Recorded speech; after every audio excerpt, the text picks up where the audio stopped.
Friday morning in the shop. Nothing super exciting, but I don't really do anything super exciting. Just take you a bit of a look around more than anything else.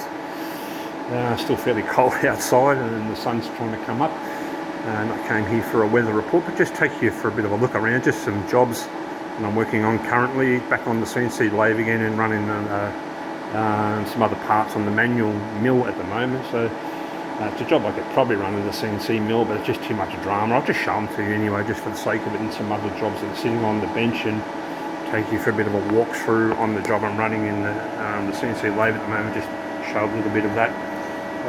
Probably not super exciting, but probably more exciting than drilling holes on the manual mill. So I've got a fair few of these parts to make, and it'll take me a while. I've got about 200 of them to drill, so I'll get over and explain a little bit more of that. And just sort of walk you through this part, because I'm not much on, well, I can't actually film inside the cabinet. I'm not a die-hard YouTuber where I'm going to have a camera that's water resistant. I can run it inside the machine, nothing like that, so you'll have to bear with me. So I'm just going to run through the cycle. I've shown you a little bit of it in the last video. If you've seen the last video, you're probably familiar with what's going on. It's typical, the light will go off, so the auto shut off for the power saving mode. Using these two tools at the moment. So if you watch the last video, I'm not showing you anything new, just more so just running the actual job in this video. So 4mm ID grooving tool, chopping into this material here, and I'll just show you a little bit along the way. As I say, I'll just cut and in and out of it, just show you it as in sequence rather than trying to show it as, because you won't be able to see nothing through the window. So I'll show a little bit of what I can show, and I'll just try to make it as I go along. And we have this back turning finishing tool, which will make a bit more sense when we get further into the video, which finishes the ID of the part. So we cut a fair bit of material out. It's about 4 minutes to rough the ID out, thereabouts anyway. It's about roughly 30 seconds per plunge, so there's 12 plunges to get you across to the width.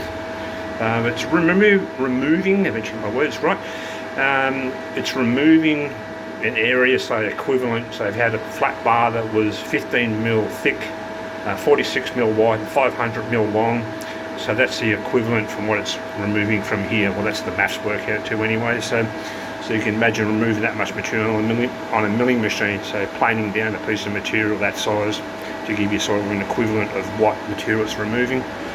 And my chip, lack of chip conveyor. My chip tray is working, not the best, but it works for me. Just sort of showing you things, nothing, as I say, nothing too exciting, but just bits and pieces. I'm not sure how the lighting's working out in this, but yeah, there we go, a bit better.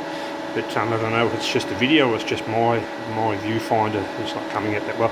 So I use these bins here, these plastic bins, 240 litre I think they are, so I can fill up one of these with 30 of those parts. So, and that's crushing it down with that piece of timber. Otherwise I'll be going back to the scrap metal place every day, getting rid of all these drillings. So probably the worst part of it.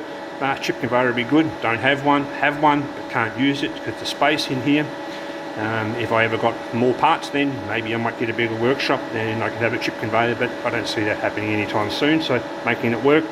A bit of a nuisance running backwards and forwards to the scrap metal place, but I don't run these parts that I'm going to show you that often, so make it work with what I'm doing. I'm not a production shop, I just make parts as required, and this is just something to just make work. So just taking you over onto the manual mill at the moment, just doing a job, or I should say over here at the moment doing a job, drilling these holes out. So they come in as a laser cut part, as you can probably see there. I'll just grab one out of the box. So these are a laser cut and folded part, as you can see there. So they've got an 8mm hole in the centre there they need to drill out. Well, the hole needs to finish, that hole there needs to finish at 21mm. So I've got to run the 21mm drill through to open up that hole.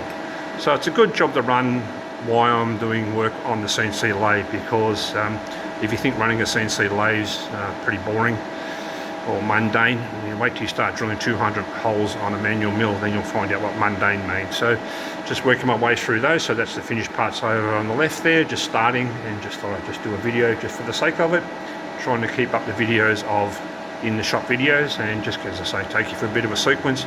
I won't waste my time or waste your time, well, drilling these. I think you've seen somebody drill a hole for a piece of metal before, so that's fairly straightforward. Just running a stop there with some rebated jaws and just swapping out these jaws for different parts. So it works well. As I say, I could run it in the CNC mill, eventually get it right. But the problem is sometimes these parts pull out, because what happens is if you try to grip them too tightly, they crush. So I can't do them up so tight. I could make a fixture or something rather to hold them in there, but the amount of time it would take me to dick around making a fixture that might work, and I'll have to dick around with more to make it work. I've already drilled, well, probably 10,000 of them anyway, so it doesn't take that long. It's just a bit monotonous doing it on the manual mill, but 200 of them at a time, so I do them a few times a year. So it's just a matter, as I say, knock that hole out of the centre. Some other parts I just finished last night, just sitting on the bench here, ready to go to heat treatment. So these are pre-heat treatment. These are Acme thread. Those are welded in the non-welding positioner. I think 2 videos back, where I weld these with the MIG, just rotating them by hand. I do have the VVOR welding positioner, but I don't really use as much as what I thought I would. I was using it for some alley parts that I was doing for a customer a little while back when I first purchased it, but I just found it a lot quicker just doing and turning them by hand. So if you're interested to watch that video about how I weld these parts manually in my, well, I suppose my man-made or non-welding positioner, I don't know how to say it. But if you want to sort of watch that video, go 2 videos back and I'll show you, I think it's pretty sure it's 2 videos back, and you can see the VVOR welding positioner in there. Then I've still got a video coming up where I'm going to do a review on that. So if you're interested in that, that is coming up. It was planned to be soon, but I'm just a little bit busy with jobs at the moment. And if you've watched my last video, you'll be familiar with this part. So this is still sitting here. No word from the customer yet what's happening with this job. These hardened jaws for some sort of tooling of some sort. I've got 5 of these turned up at another bar. If you watched the last video, it's probably nothing new, but these are still sitting here. No more word from the customer what's happening on that, but they're just sitting here waiting for the customer, and other jobs I've been working on during the week, but just getting back to running these parts here now. So if you did watch the last video, you would have seen these, and I did show you a little bit of it, but not actually running. So coming from this, getting the hollow bar up to this point, I think a couple of videos back, I think it was, or maybe in the last video, I forgot now, I was cutting these on the bandsaw and just bringing them into raw material and just turning 4 sides, ID, OD, and 2 faces, chamfers and so on. So get him up to that point, and then now they're sitting on my workbench now, waiting to get done. So there's a fair few there. I've already done a fair few of them yesterday, and they're sitting in stock now. So I'm just trying to get these done, whip through these, get them done. These out to heat treatment. I'll take you out and show you some post heat treatment ones that are sitting here waiting for the customer. So I suppose post heat treatment, so they look a bit nicer when they're in that heat treated form. They only get heat treated on the actual thread, although the whole lot is obviously going to show the flame, well, the heat, well, they're obviously hardened by flame. So it's mostly just this area here that gets heat treated, but the whole lot is obviously showing signs of heat treatment. But they look pretty good in that sort of that bluish colour from the heat treatment. You can probably see a little bit of the coloration difference between the hardened area and the less hardened area, I suppose. I think they only get done, well, I only asked the heat treatment guy to do just the threads. It's just to make these threads last longer than what they are. I do make the nuts for these, and I do put a grease nipple on them, but unfortunately the end user doesn't know what a grease gun is, and they wear these parts out, which is good for me because they're wearing parts out, which means I'm making more of them. So that's good that way. They keep wearing them out, and I keep replacing them. So it's a win. It's a win for me, and maybe a lose for them. Anyway, if they looked after them, maybe they would last a lot longer. But yeah, those, as I say, go to heat treatment, so they're ready to go. All done there, with that weld around there that I just showed you. Not that it really has much bearing on the video, but it's some stainless steel here, a bit of a mix of 316 and 304. I've got these on here because I just want to sort out what offcuts I've got in stock, because I've got a job coming up from a customer, and they've got a lot of 1, 2 and 3 of these sort of things. So they're all different sizes, from that bar up the end there, which is 2.5 inch, all the way down to these smaller tubes and so on down here. So it's a job that I do occasionally, but they only ask for them in small volumes. As I say, 1, 2 and 3 of all different sizes, and there is some other laser cut parts that come to me. I do the drilling and some machining on them, then they go back to the customer, or back to my customer, and then back to their customer. That's, speaking of the V-Vor welding positioner, so that's the shaft out of the V-Vor welding positioner. So if you're familiar with V-Vor welding positioner, you'll notice there, as I've said in an earlier video, that's the through bore. Well, it's actually not a through bore, as you can see, but it is now since I've modified it. So that's the actual shaft out of the V-Vor welding positioner. So I've changed that since. I decided to just throw it in there just for the sake of it anyway, but I will get around to doing that video, hopefully next anyway. More of a Q&A video on answering some of the questions that have come up in previous videos, where I've done a fair few videos on that V-Vor welding positioner, both using it and sort of showing you the before and after I've modified it to be able to have a through bore. But that's the original shaft there, if you're curious. So as you can see, there's no way to make that a through bore. You've got that keyway in there, and you've got a bolt in the end there that retains it. So that's sort of, it is what it is with that. But as I say, I'll get to that review soon, like the Q&A video, I should say, not a review. I've already done a couple of reviews on that V-Vor welding, but that's the shaft out of it. As I say, I'll talk a bit more about that in the next video possibly. And some cast iron hollow bar. Why I'm showing you this is, well, maybe I might find someone who wants some. So this is just sitting in stock from jobs in the past. Had a big clean out and took a heap of stuff to the scrap metal. Took everything, the aluminium, brass, bronze, copper, everything, steel. I think I finished up with around about, I think it was a bit over $700 for all the scrap. My ute was loaded up to the max. I do have a video, but I'm still 50-50 about showing that or not. It's a bit sort of so-so, and not everyone's interested in scrap metal. So, but get this sort of bit sitting there. So if anyone's after a bit of cast iron hollow bar, let me know.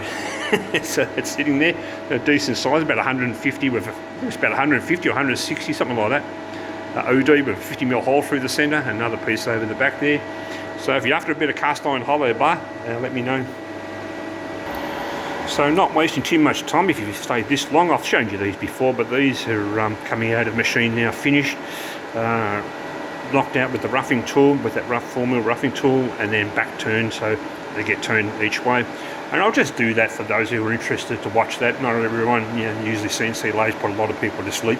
That's if you stayed awake this long to watch the video, but I'll whip through one and I'll just shoot it in sequence and just show you the part for those who might be interested to actually see the part going through. So there's a few come out there already, and there's a few sitting on another bench. So I've probably done a dozen of them already. They don't take too long.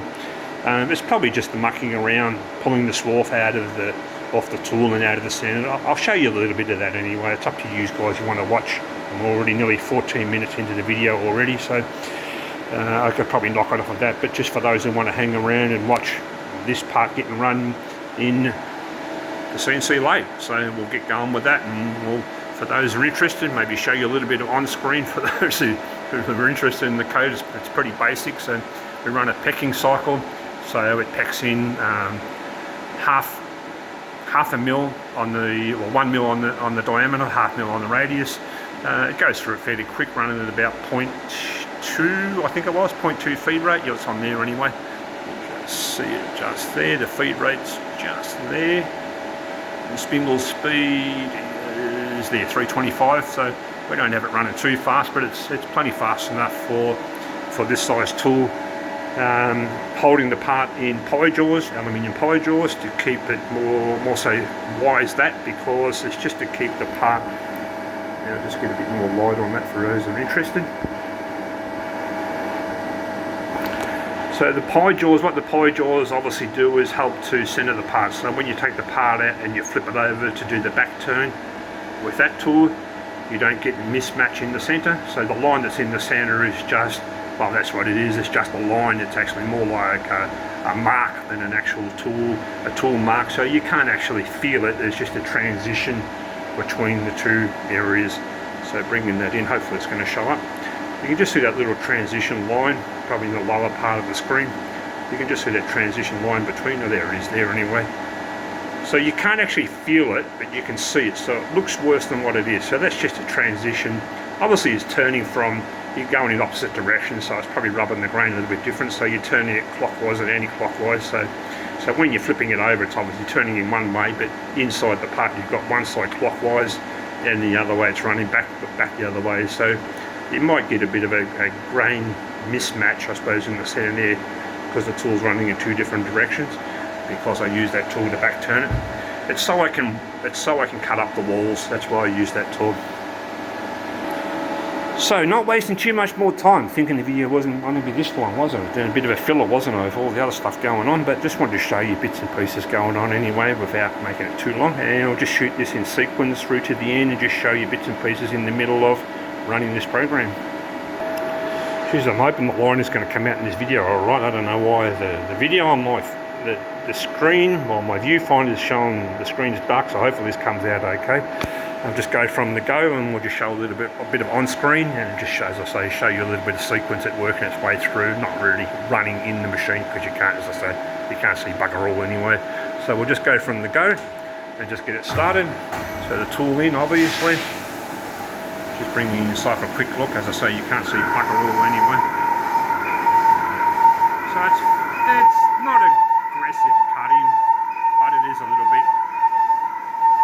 It does get a bit of a, sorry about the harmonics there, it does get a little bit noisy at the front there because the tool is a little bit worn. So, but it is a rough, it probably needs to be changed anyway. I probably should have changed it for the video, but I'll probably change it soon anyway. So that's just plunging through 4mm wide down to that depth there, and then comes back out, moves over and starts again. Now just taking you inside. This video's definitely got long, so it's pretty cloudy inside. I just thought I'd show you that anyway for the sake of it. I could do a mist extractor in here, but yeah, definitely on the list, but I can't have money for everything. As you can see, the swarf builds up on the tool pretty much, and we've cut out, I'll just get a bit of light for you guys so you can see. So we've cut out an area 12mm wide, got to the depth of what's on there, and as you've seen on the program when it was running, you can see how quick it runs. This is pretty hard to avoid because the ID turning and the nature of the plunge tube. You can see how they're actually scrolling up, so they just make little springs everywhere. You get 2 or 3 caught on the tool. As you can see, the tool's pretty long and it just gets wrapped around there. You just live with it. I come in, as I say, 12 cuts in total. Come in, do 3, retract, another 3, so on and so on, until we get to the end, finish tool and so on. I don't worry about showing you anymore. I'll just bring it back and just show you it roughed out, and then just show you a bit of a finish cycle. The video's already long enough already. So we've cut out the whole inside now, as I say, 12 cuts. As we get towards the end, they get a bit smaller. So we're coming in and we get overlap. As you can probably see, they're pretty even. I'll just grab a light so you can see a bit better anyway. I was going to take it out, but I can't really be bothered. Sort of get a bit of a gist of it. I'll just grab a light to show you for those who are interested. Just adjusting the light on the camera so you can see the evenness there of it. So you get the light to see the lines where it's stepping over. So just, as I say, coming through, cutting 4mm, if that's coming up okay. And then coming through with that tool now. So we'll just get that one started. We'll do halfway and then flip him over and do the other side. Not much to show, but so one side done, so just pretty much just over the midway point. And then, as I say, take him out and flip him over, and then do the other side. That's the main reason for the poly jaw, so you don't get any mismatch in there. I'll just pick the light up as much as I can. Probably over showing things, but just for the sake of it here, for those who might be interested to see that part of it. So just got him on the other side now, just come in again and back cut him up the wall and then out. So put him in. Give him a knock, just go around, just tap him with the soft face. So that's my soft face hammer. It actually fell off the, I'll be honest, it just fell off the bench, okay? You can probably see there. So it'd actually be a bit of a bonus there. Obviously somebody got upset at some point and damaged it. I don't know who that was, but it's handy though, because actually it's a positive out of a negative though, because you can see the bent head on there. It's actually good for locking the part in, so it's not a bad thing anyway. And I've still got use of the other end when I'm trying to reach, so there's a positive to actually see that hammer falling off the bench was a good thing. If you believe that, you're sillier than me. So just bring you in on the end of the ID cut. So the tool's just moving away, and there's a little spin cycle there when a coolant gets spun inside, like a washing machine. So the finished cut in there is done now. Just a little bit of swarf there to take off the tool. Obviously it gets stuck on there. It's pretty hard to avoid it with that type of tool. It's good because you can actually, as I say, I ramp into the cut, so it's actually ramping in, so you don't get that step over line, and then get to the inside and up the wall, inside chamfer, and done. Out and sit on the trolley with on top of the trolley, waiting to dry a little bit, and then a quick dry with the towel. Sit on the bench, air dry for a little while to get all the moisture off, so we don't get any rust between the parts, and then put them into stock. But that's it. Just sort of bring you along for. I didn't think it'd be like this long, but I did put a bit of a filler in there. But just trying to add a bit of content into the video, just trying to add things, not just shoot video inside the CNC. But yeah, a bit of a day in the life, and a little bit of swarf there to clean up. So most of it stays on the tool, some of it falls in the bottom. Occasionally I need to clean it out when it gets too full, I just move it over, and the coolant just drains through the grate down there, and just put it into the bin, and then fill up that bin and bring in another one in. So just get them filled up, then off to the scrap metal yard again. So anyway, try and mix it up with doing deliveries for customers along the way if I can, but it is what it is, and just making things work in the small shop. So thanks for watching, and look forward to seeing you back on the video with the V-Vor welding positioner. So that Q&A video I'm looking forward to doing for you guys. I promised that one for a little while, and I'll get on to that. Thanks for watching. Talk to you guys soon. Okay, bye bye for now.